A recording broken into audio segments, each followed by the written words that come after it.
across the country like President Trump has told us to do, focusing on those that are perpetuating murder and rape and trafficking of drugs and humans across our country, knowing that every single citizen deserves to be safe. Part of what distinguished the Los Angeles operations, however, is that National Guard troops were there, in essence, protecting or backing up those federal agents as they conducted operations. Is that what we should expect to see in Chicago? You know, that always is a prerogative of President Trump and his decision. I won't speak to the specifics of the operations that are planned in other cities, but I do know that LA wouldn't be standing today if President Trump hadn't taken action. Then that city would have burned down if left to the devices of the mayor and the governor of that state. And so the citizens who live there, the small business owners in downtown LA, they're thankful that President Trump came in with federal law enforcement officers and helped support keeping those streets open, keep their homes and businesses from burning down, and made sure the law and order was restored. I just want to clarify one thing you said there. You said LA wouldn't be standing if not for these federal deployments?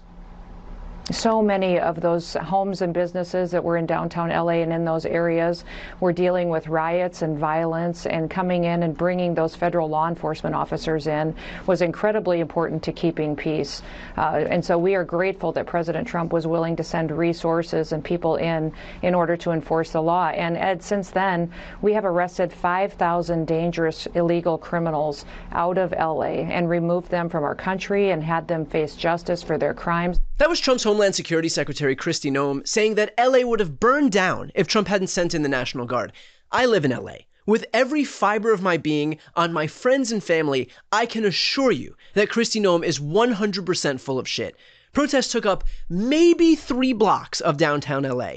That's it. A few Waymos were set on fire by people who wanted to instigate a fight. This wouldn't rank in the top 100 protests this city has seen, and so the notion that it was necessary to carry out only the 6th major deployment of the National Guard to Los Angeles since 1965 is an absolute joke.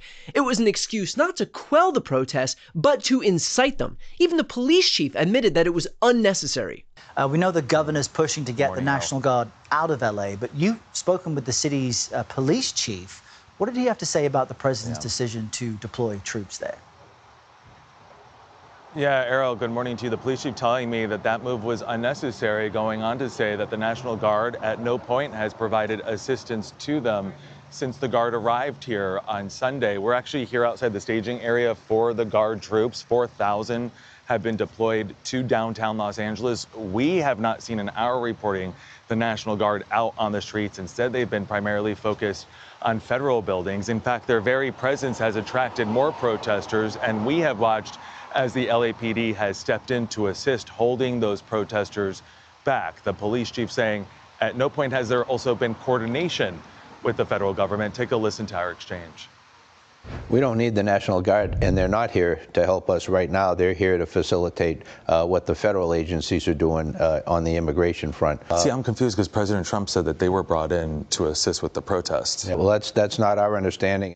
Not only did the LAPD not request assistance from the National Guard and federal troops, but the presence of these troops actually exacerbated tensions. Trump claims to have wanted to quell the protests when in fact he incited them. Also, Noem herself used to have some pretty strong opinions about the federal government coming in and taking over. She tweeted back in 2024, if Joe Biden federalizes the National Guard, that would be a direct attack on states' rights. Over the last several years, we've seen Democrats try to take away our freedoms of religion, assembly, and speech. We can't let them take away our right to defend ourselves, too. South Dakota defends the Constitution. And she also said this. The Republican governors, they all deserve credit, that stood by Governor Abbott's side. If you didn't stand with him in solidarity, I'm not sure Biden wouldn't have precipitated a real crisis down there. Yeah, Sean, I went the actual day that showdown was supposed to happen. People asked me why, when I heard the news, I immediately the next day was at the border. And it was because of what I heard Democrats encouraging the president to do. They were encouraging President Biden to activate our National Guard soldiers so that they would stand down. He actually was going to take control of our South Dakota National Guard and actually activate them so that they would not protect America. So recognizing the real threat that was to states' rights and how that would be the first time in history a president would pay a soldier to not fight, to not protect our country, made me show up in Texas the next day to let Governor Abbott know I'm here. South Dakota is with you. We will defend our Constitution. We will defend our rights, because the last several years we've seen the Democrats take away our freedom of religion, our freedom of assembly, our freedom of speech. We can't let them take away our states' rights, too, especially our right to protect ourselves. So Kristi Noem thinks that sending in federal troops is a, quote, direct attack on states' rights, and that the effort to prevent the federalization of the National Guard is akin to defending the Constitution, which would mean, in effect, that what she herself is now defending is undermining states' rights and shredding the Constitution. Honest question here. Can anyone tell me what the Republican Party actually stands for? It certainly isn't states' rights as they send federal troops into our states. It certainly isn't fiscal responsibility as they explode the deficit to an unprecedented degree to give the richest Americans a tax cut. Certainly isn't family values as they line up like lemmings behind the guy who is right now, currently, covering up the Epstein scandal. So other than blind allegiance to the God King, what do they actually stand for? But just like Noem has compromised her values, other Republicans are following suit. I spoke with one right-wing commentator on News Nation about the hypocrisy of the party of small government now rallying behind the federalization of the National Guard.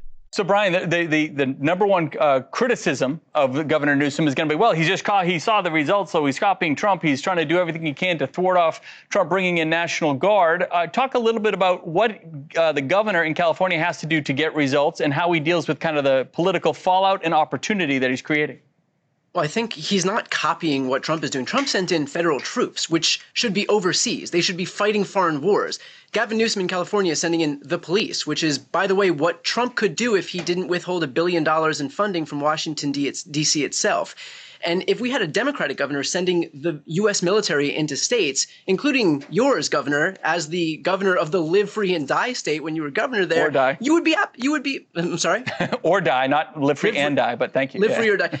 You would be apoplectic, and rightfully so. So this idea that the Republican Party, the party of small government, is now in favor of sending the U.S. military into our streets is bananas. And of course, the straw man that's being put forward is that it's either we have the military in there or we're going to get our throats cut at night in Washington, D.C. Is there no middle ground? Do police officers do nothing? Do local law enforcement count for nothing? We've got the National Guard gardening right now in Washington, D.C. Is that a valid use? Is that an effective or efficient use of our government resources? If I may, Brian, And of course, the seriousness goes beyond just Trump consolidating power right now. If you have watched this channel, if you've watched my videos before, you know how seriously I take the danger of Trump deploying the troops into states, because this isn't just about exercising power today, it is about laying the foundation to be able to do it during the election. Remember, Trump already tried once to seize voting machines. He already tried once to block certification of the election. He already incited an insurrection at the U.S. Capitol. Imagine how much easier his nefarious efforts will be if he now has boots on the ground in the form of these soldiers, as Mark Elias explained here. I believe, and have been saying for some time, that Donald Trump is a dictator, and that we are further along the road of authoritarianism than people want to admit. You know, if you go back and look at what people in Hungary said about their country, they too were very slow to say that Viktor Orban was a full-out dictator. Donald Trump is not deploying the military in these cities because he cares about the people of those cities. He's not even really deploying them for immigration. Now, he has made ICE like what would be essentially the fourth largest military in the world if it was military, all right? So he's deploying a ton of resources around deportations. I believe, though, this whole thing with the National Guard, the deployment of the Marines, is about the 2026 elections and perhaps even the 2028 elections, when he wants to be able to be in control of the ground in which people are voting, particularly in Democratic cities. And so Jim Saxo, who's a reporter at Democracy Rocket, wrote a piece about this. And lest you think this is just something that people on the left are worried about, or someone like me, who's very prominent in the pro-democracy community, is focused on, that article quotes Patrick Eddington, who is a senior fellow at the Cato Institute. And the Cato Institute is, a pretty right-wing libertarian think tank, well respected, but definitely not the kind of organization that usually would agree with my thoughts or would be contributing their input to the Democracy Docket article. And he goes so far as to say that the first place where they may try this is Virginia in the in the off-year elections, the 2025 elections this November, as a dry run. The reality is that Kristi Noem is not there because she has any semblance of consistent principles. She is there expressly because she is a Trump sycophant. She is a yes man. She is there not because she's strong, but expressly because she's weak. She will bend to Trump's will. If ever there was a reason to fight back now, it is because we know that all of the barriers that were in place during Trump's first term are now gone. And Kristi Noem's presence in this administration is a testament to exactly that. Before you go, if you enjoyed this content and you want to see more and support independent media, please subscribe to this channel. The subscribe button will be right here on the screen. But second, the reality is that we are now in a political environment where this administration can lean on any of the social media platforms to suppress certain voices if they don't like critical coverage. That means my longevity here is in the hands of a few tech billionaires who are already making it clear that they are willing to cater to this administration. To that end, signing up for my newsletter is a way for me to reach you directly if that ever becomes necessary. I'll put the link right here on the screen as well, so please sign up. It's free, but there's also an option to do a paid subscription if you'd like to support me and my team. I really appreciate it. Thanks so much.